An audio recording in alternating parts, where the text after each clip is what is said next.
अभी भी समय है, लौट जाओ। इस पावन पंचवटी को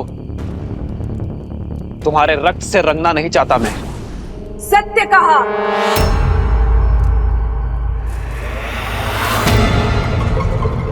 पंचवटी में हुए मेरे अपमान की गाथा राक्षसों के लहू से नहीं, तुम्हारे रक्त से धोई जाएगी राम। तुम्हारा लक्ष्मण और तुम्हारी सीता जीवित होते हुए भी नरक भोगोगे। तुम्हारे भाई ने जो मेरी ये दुर्दशा की है, उसका प्रतिशोध लूंगी मैं।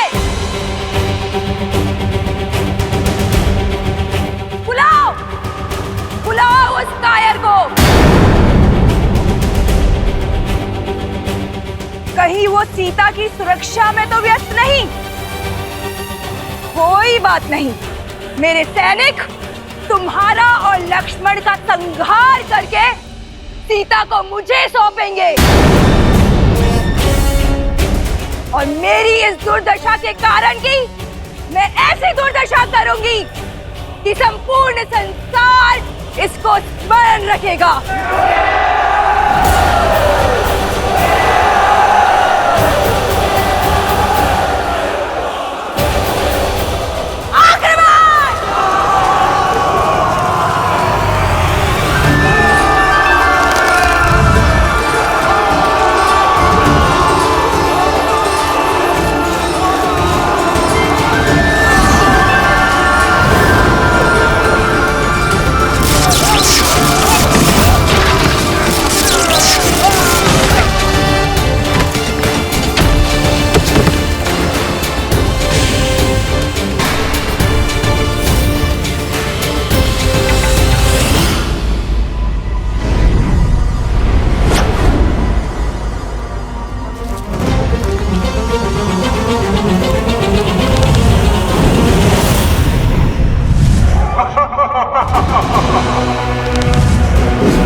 अधर्म के पांव धरा ऐसे ही जकड़ लेती है।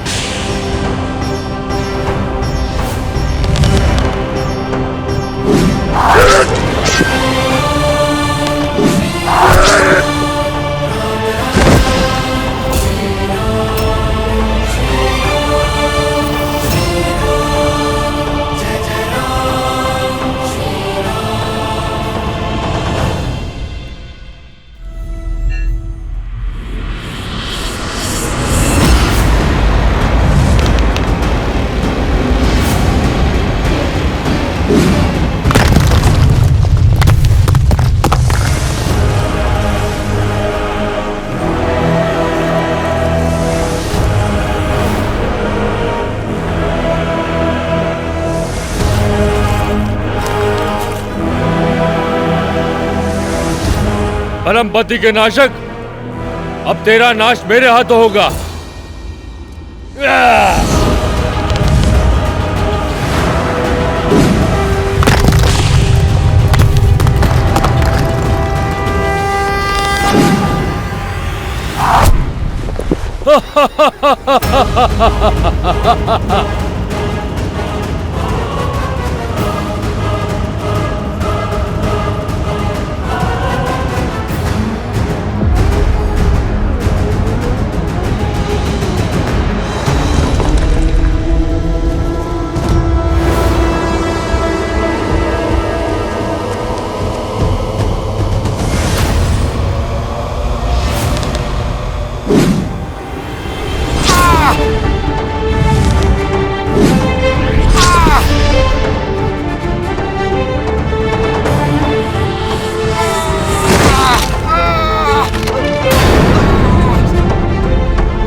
पापी अपने पाप के भार तले ऐसे ही दब जाता है।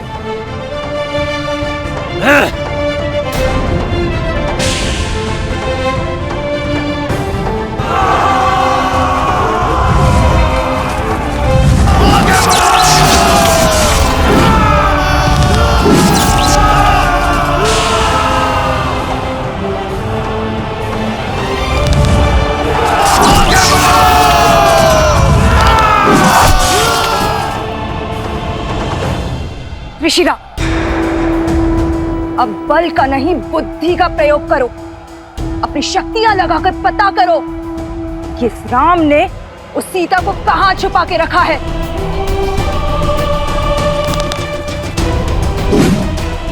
यदि हम उस तक पहुंच गए तो ये युद्ध यहीं समाप्त हो जाएगा और ये राम स्वयं ही समर्पण कर देगा।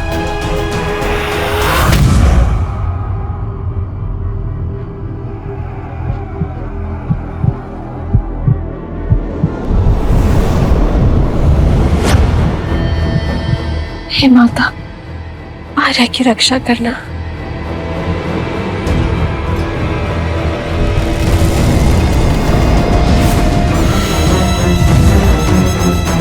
राम ने लक्ष्मण के साथ सीता को कहाँ छुपा कर रखा है, पता चल गया। तो विलंब किस बात का? चलो।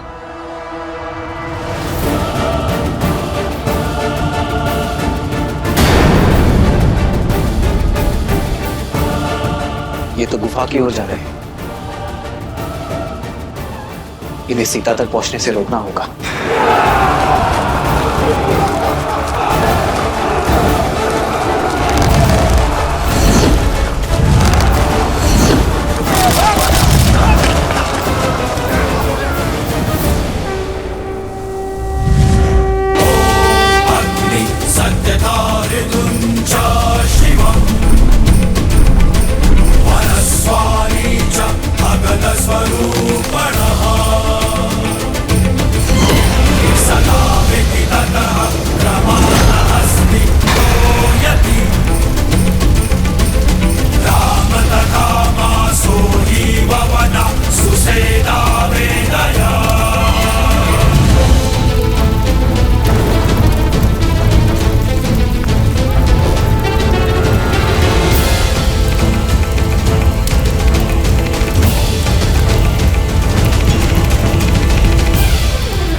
जब धर्म के पथ पर न्याय की इच्छा और संकल्प का बल हो तो दीन क्या 100 शीश वाला पापी भी ध्वस्त होता है।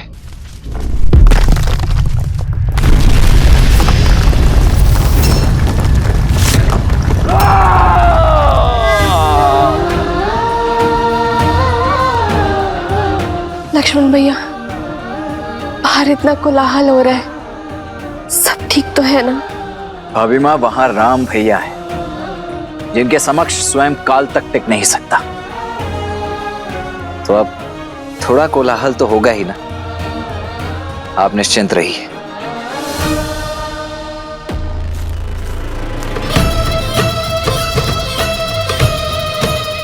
बल दिखाता है, छल दिखाता है।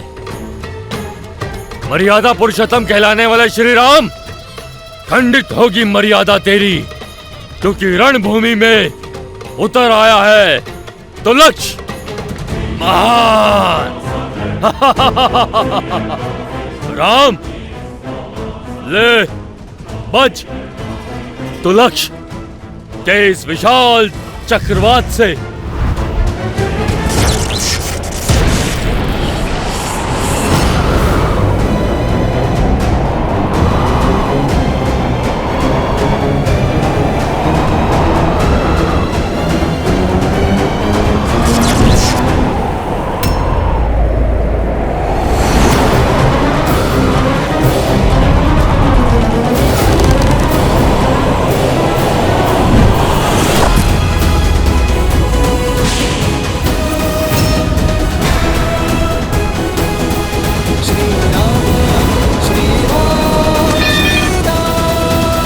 कब तक बचोगे वनवासी?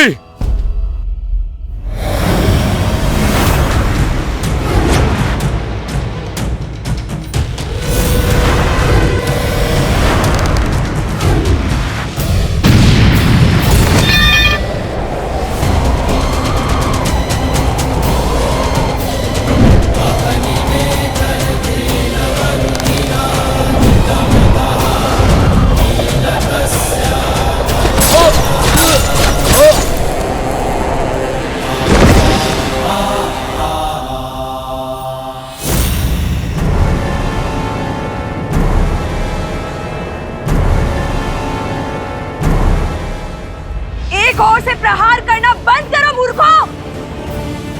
परिधि व्यू बनाओ, सभी ओर से प्रहार करो। जाओ।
हो क्या रहा है ये? एक एक करके हमारे सारे वीर धराशायी हो रहे हैं। कुछ राक्षसों की मृत्यु देखकर उद्देश्य भूल तो नहीं गए खर? राक्षस है हम, लंकेश के सेनापति दूषण, वयम रक्षम। अब तक दूषण का नाम सुना होगा, आज मेरा शौर्य देखो राम।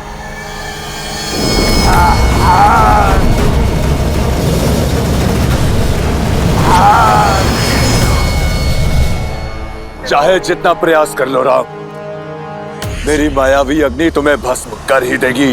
प्रतिशोध की अग्नि विश्वासघाती होती है दूषण, अंततः स्वयं को ही जलाती है।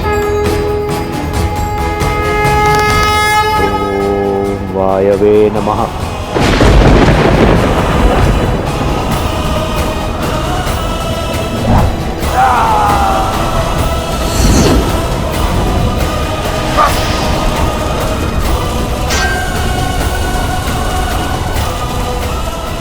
दूषण, मेरे भाई,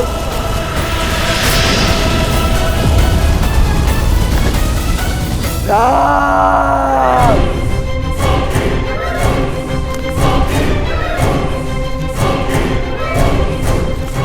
अब मेरी बहन के अपमान का ही नहीं, मेरे भाई के प्राणों का मूल्य भी चुकाना होगा राम।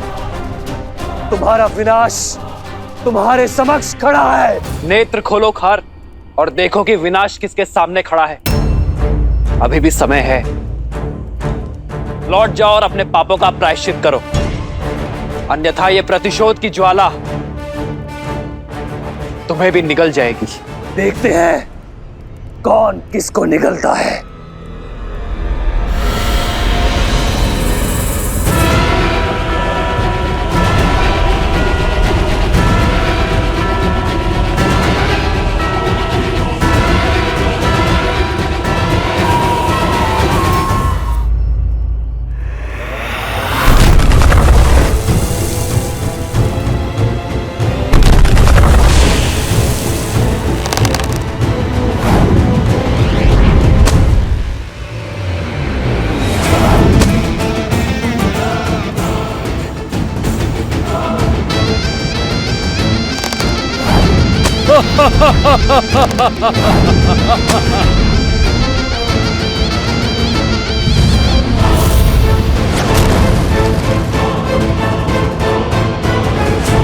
सर्वप्रथम इसकी माया का अंत करना होगा।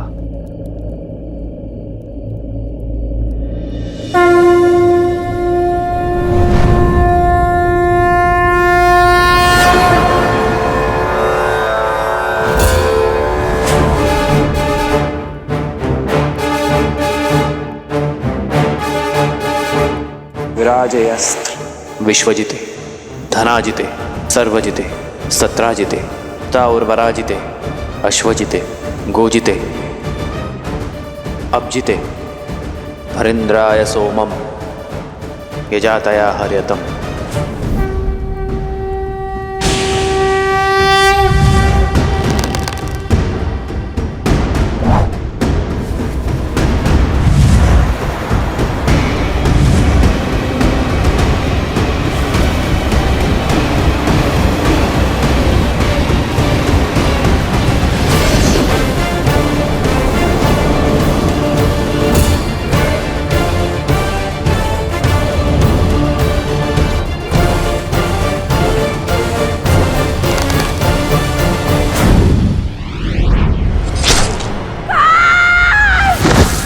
श्री राम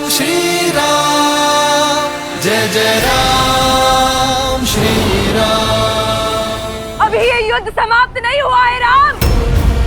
मैं शांत नहीं बैठूंगी, प्रतिशोध लूंगी, प्रतिशोध लूंगी। लंकेश की बहन हूं मैं।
बहन, ये क्या अनर्थ हुआ? बुआ,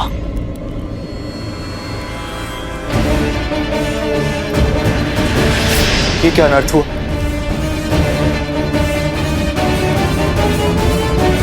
भैया, प्रहार हुआ है भैया। आपके शौर्य और गर्व पर प्रहार हुआ है भैया।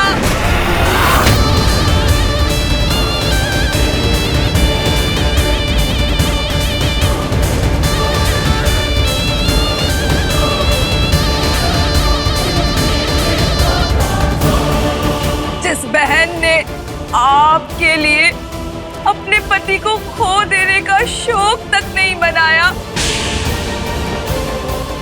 देखिए उसे कैसा शौक मिला है भैया।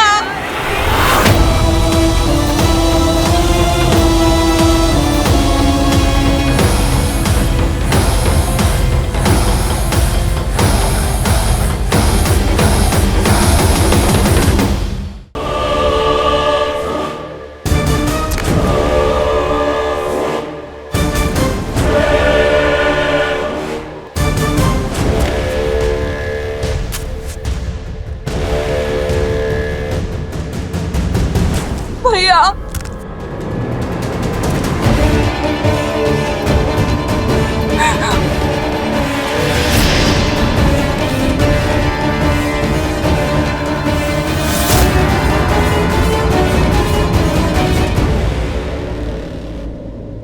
आंसू नहीं, उत्तर चाहिए मुझे, उत्तर चाहिए मुझे। वो नाम चाहिए, वो नाम चाहिए जिसने लंकेश की बहन के सम्मान और लंका के स्वाभिमान पर प्रहार करने का दुस्साहस किया है।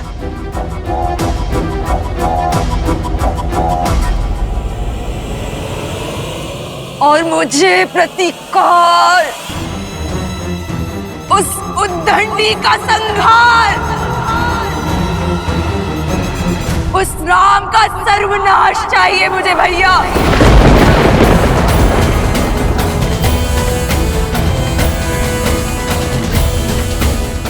क्या दोष था मेरा एक माँ का, जो अपने पुत्र की खोज में भटक रही थी?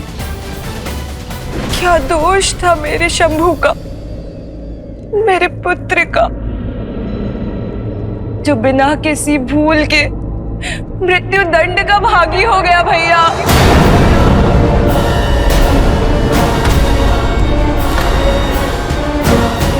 शंभू। हाँ भैया, मार डाला उन वनवासियों ने आपके लंकेश के भांजे को।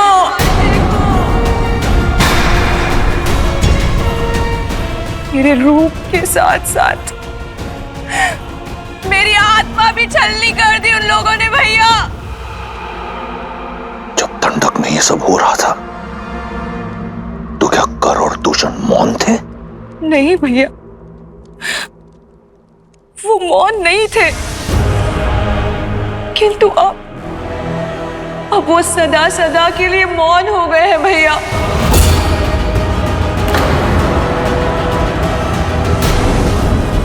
जब खर और दूषण भैया इस पाप का कारण जानने उनके पास गए तो उन दुष्ट वनवासियों ने उनके साथ साथ हमारे 14,000 असुर संबंधियों का भी संहार कर दिया भैया। राम और लक्ष्मण ने राक्षसों के विरुद्ध युद्ध का शंखनाद कर दिया भैया। और वो सीता, मेरा आपकी बहन का अपमान देखकर प्रसन्न हो रही थी भैया। मुझे प्रतिकार चाहिए भैया, प्रतिकार चाहिए भैया।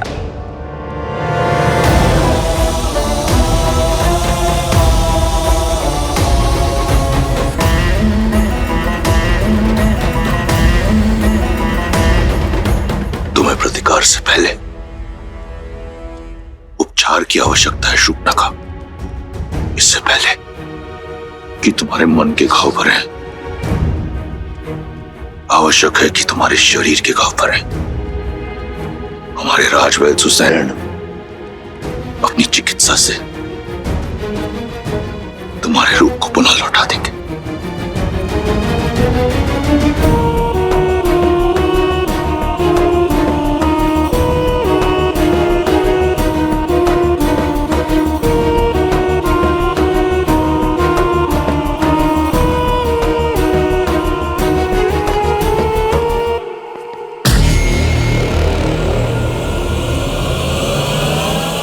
स्मरण रहे,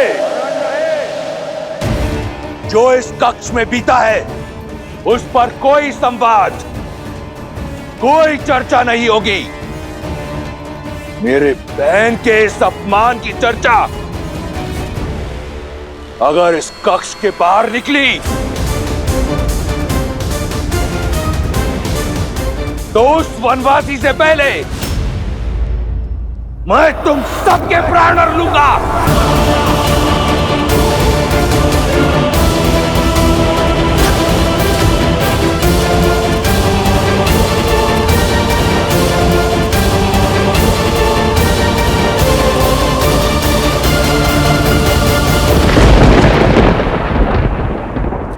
तुम लंका के सर्वश्रेष्ठ गुप्तचर हो। मैं चाहता हूं कि तुम शीघ्र अतिशीघ्र दंडक जाओ और 3 वनवासियों के बारे में पता करो। राम, लक्ष्मण और सीता। वो उस वन में क्या कर रहे हैं, उनका उद्देश्य क्या है, मुझे सूक्ष्म विवरण चाहिए। मैं सब कुछ जानना चाहता हूं। जैसी आज्ञा लंकेश।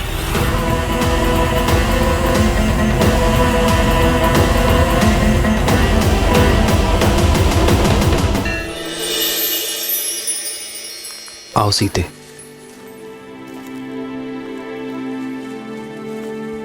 हम कहाँ जा रहे हैं आर्य?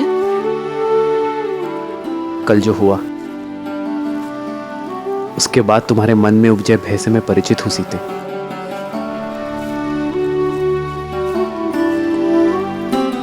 तुम्हारी प्रसन्नता कहीं लुप्त हो गई है, बस उसे ही ढूंढने जा रहे हैं।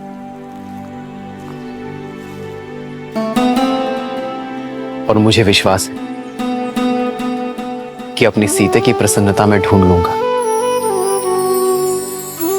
आओ।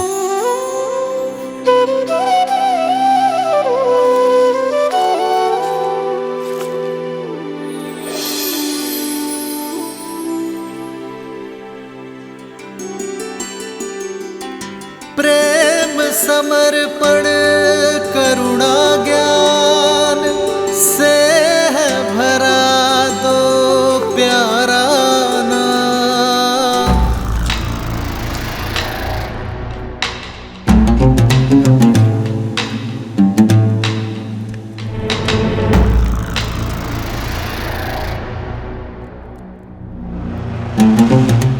तुमने जो सभा में कहा वह अधूरा सत्य था। मैं पूर्ण सत्य जानना चाहता हूं। तुम्हारे साथ दंडक में क्या हुआ शूर्पणखा? सत्य ये है कि मैं आपको दिया हुआ अपना वचन पूर्ण करना चाहती थी भैया। संसार की हर सबसे सुंदर वस्तु का स्वामी है मेरा भाई, परंतु यदि संसार की सबसे सुंदर स्त्री उसके पास ना हो तो ये गर्व अधूरा है भैया। और उसी को पूर्ण करने के लिए मैं सीता के हरण के लिए गई थी, और मेरा पुत्र शंभु मेरे इस उद्देश्य को पूर्ण करने के लिए मेरे साथ गया था, परंतु उस राम ने मेरे पुत्र के प्राण हर लिए और मुझसे मेरा मान। अपने भाई के लिए संसार की सबसे सुंदर स्त्री को लेने गई थी, परंतु अपना सौंदर्य खोकर लौट आई। किंतु मैं हार नहीं मानूंगी भैया। रूप गया तो क्या, परंतु मैं वचन नहीं जाने दूंगी। फिर से स्वस्थ होकर मैं फिर जाऊंगी, या तो उस राम का अंत करके सीता को अपने भाई लंकेश को सौंपूंगी, या तो फिर उसके हाथों मारी जाऊंगी। अपने भाई के आनंद के लिए कुछ भी करने को सज्ज हूं मैं। तुम्हें कुछ करने की आवश्यकता नहीं। उस वनवासी के साथ क्या करना है वो मार्ग मैं निकालूंगा। लंका और लंकेश के सम्मान को पुनः लौटाने का केवल एक ही मार्ग है भैया, राम का वध और सीता का वरण।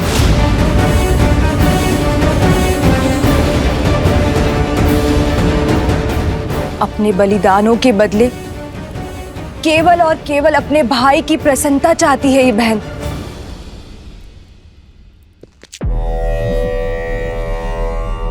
तुम्हें न्याय मिलेगा और लंका को उसके अपमान का प्रतिकार।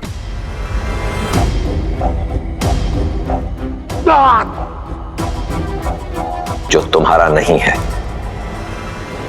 उसे पाने की लालसा छोड़कर जो है उसी में संतुष्ट रहना सीखो।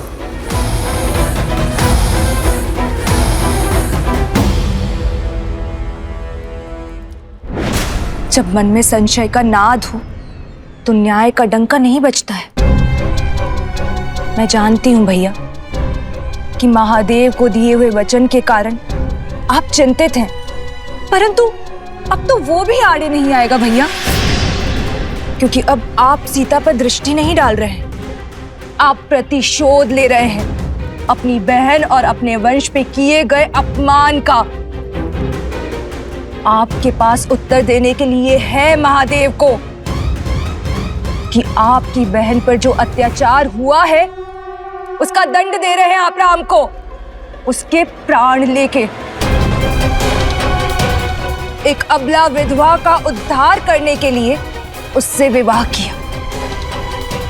सीता लंका के स्वर्ण महलों में रहने के योग्य है, ना कि वन में दर दर भटकने के। सीता उस राम के योग्य नहीं जिसके तन पर ना तो वस्त्र है और ना पैरों में पादुकाएं। भैया, आप एक स्त्री को उसका अधिकार दे रहे हैं। एक स्त्री होने के नाते मुझे पूर्ण विश्वास है कि इस उपकार के बदले सीता सदा आपकी ऋणी रहेगी। हमें शीघ्र उत्तर देना चाहिए पिताश्री।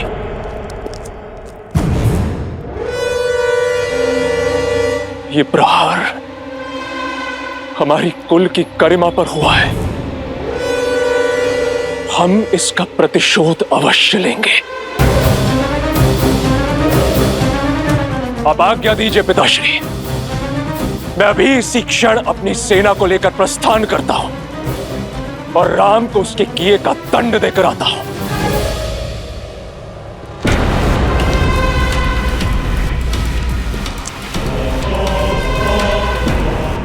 मुझे तुम्हारे शौर्य पर गर्व है। भैया, इस विषय पर हमें शांति से विचार करना चाहिए। राम साधारण मनुष्य नहीं लगते। ताड़का, महाकपाल, विराट जैसे असुरों का अंत किया है उन्होंने। उन्हें हराना सरल नहीं होगा भैया। भैया, नीति तो यही कहती कि हमें राम से संवाद करना चाहिए, उनका पक्ष भी सुनना चाहिए। नारी का संवान करने वाले, अहिल्या को मुक्त कराने वाले धर्मात्मा ने किसी कारणवश शूर्पणखा पर प्रहार किया होगा।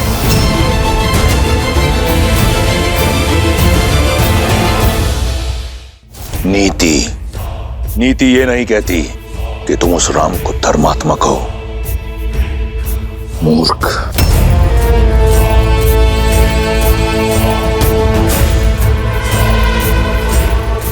स्वामी, शूर्पणखा के साथ जो हुआ उससे मैं भी दुखी और उत्तेजित हूं, किंतु मुझे लगता है कि सत्य उससे अधिक बड़ा है जितना शूर्पणखा ने बताया।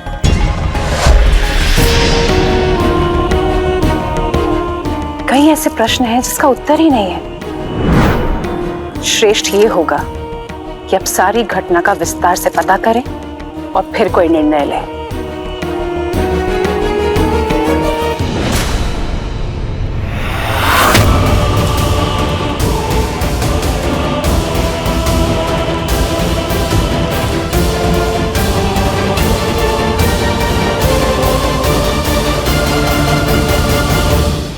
दो 210, 211, 212।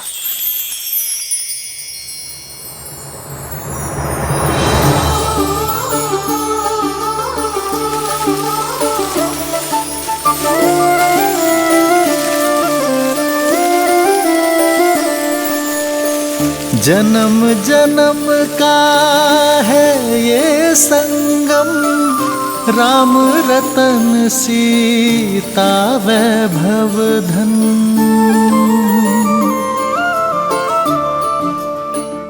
213, 214, 215, 216, 217।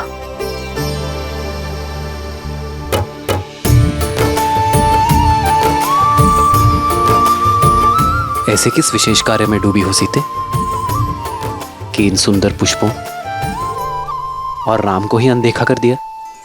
भविष्य में झांकने का प्रयास कर रही हूं। गिन रही हूं कि हमारे वनवास में कितने दिन शेष हैं। कब माताओं, भारत और शत्रुघ्न भैया और अपनी बहनों से मिल पाऊंगी। देखिए, वर्ष भर भी नहीं बचा। बस कुछ माह और फिर से अयोध्या की पावन माटी का स्पर्श होगा। फिर से मेरा भरत मेरी भुजाओं में होगा और फिर से मेरी माताओं के प्रेम का सानिध्य मिलेगा। हाँ, आपके नेत्रों में तो सुख दिख रहा है, पर मेरे सुख में चिंता दिख रही है। क्या बात है सीते? क्या तुम अयोध्या जाकर प्रसन्न नहीं होगी?